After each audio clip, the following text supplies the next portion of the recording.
ఓం శ్రీ సాయినాథాయ నమః. అందరికీ నమస్కారం అండి. Welcome to our channel Sai Amruthavani. ఎలా ఉన్నారు అందరూ?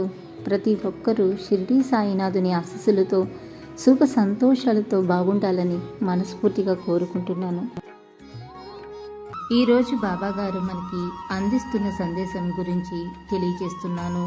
శ్రీకృష్ణుడు భగవద్గీతలో తనకు అర్పించకుండా భుజించిన ఆహారం పాపభూయిష్టమైనదని, అందువలన నిష్కృతి లేని పాపాలను మూటకట్టుకుందరని, అదేవిధంగా భగవంతునికి అర్పించి పావనం చేసిన పిమ్మట తీసుకున్న ఆహారం అమృత తుల్యమని, అందువలన జీవునకు ఇహంలోనూ పరంలోనూ శ్రేయస్సు కలుగుతుందని సెలవిచ్చి ఉన్నారు. ఈ గీతాసారాన్ని కలియుగ దైవం భక్తుల పాలిటి యొక్క కల్పవృక్షమైన శ్రీ సాయినాథులు తనదైన రీతిలో భక్తులకు బోధించారు. ఆ లీలలను ఇప్పుడు మనం స్మరించుకుందాం. షిరిడీలో ప్రతి ఆదివారం కూడా సంత జరిగేది. చుట్టుప్రక్కల గ్రామాల నుండి ప్రజలు వచ్చి ఆ వారానికి కావలసిన సరుకులను కొనుక్కుని తిరిగి వెళ్ళిపోయేవారు.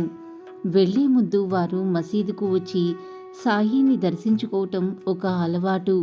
ఒక ఆదివారం ఎప్పటి వల్లనే మసీదు కిక్కిరిసిపోయి ఉన్నది. హేమాద్రి పంత్ బాబా ముందు కూర్చుని ఆయన పాదములను ఒత్తుతూ మనసులో నామజపం చేసుకుంటున్నాడు. బాబాగారి ఎడమవైపు ఉన్న శ్యామ, కుడివైపున్న బూటి, కాకా దీక్షిత్ కూడా కూర్చుని ఉన్నారు. అప్పుడు శ్యామ నవ్వుతూ, హేమాద్రి పంజీ, నీ కోటుకు శనగ గింజలు అంటినవి చూడు అని అన్నాడు.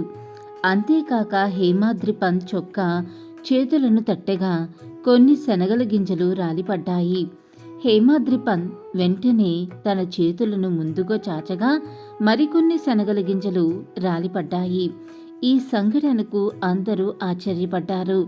శనగలు చొక్కా చేతుల లోపలకు ఎలా ప్రవేశించాయో ఎవరికి తోచినట్లు వారు ఊహించనారంభించారు.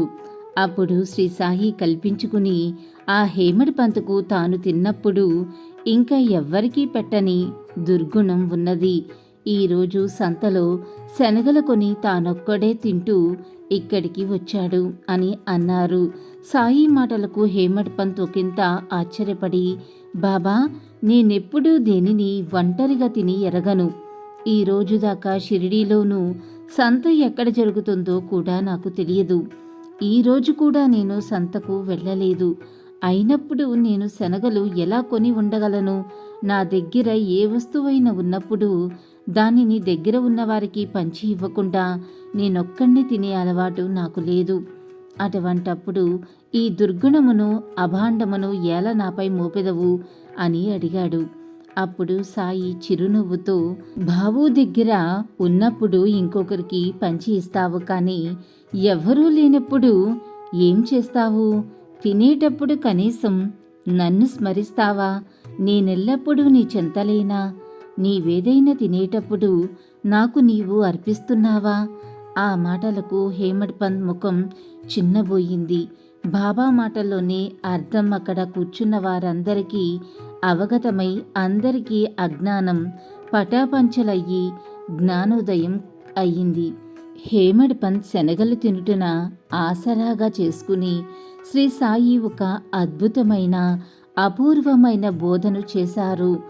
మనసు, బుద్ధి, పంచేంద్రియములు కంటే ముందుగా విషయములను అనుభవిస్తాయి కనుక మనం ముందే ఏ విషయాన్నైనా భగవత్ అర్పితం చెయ్యాలి.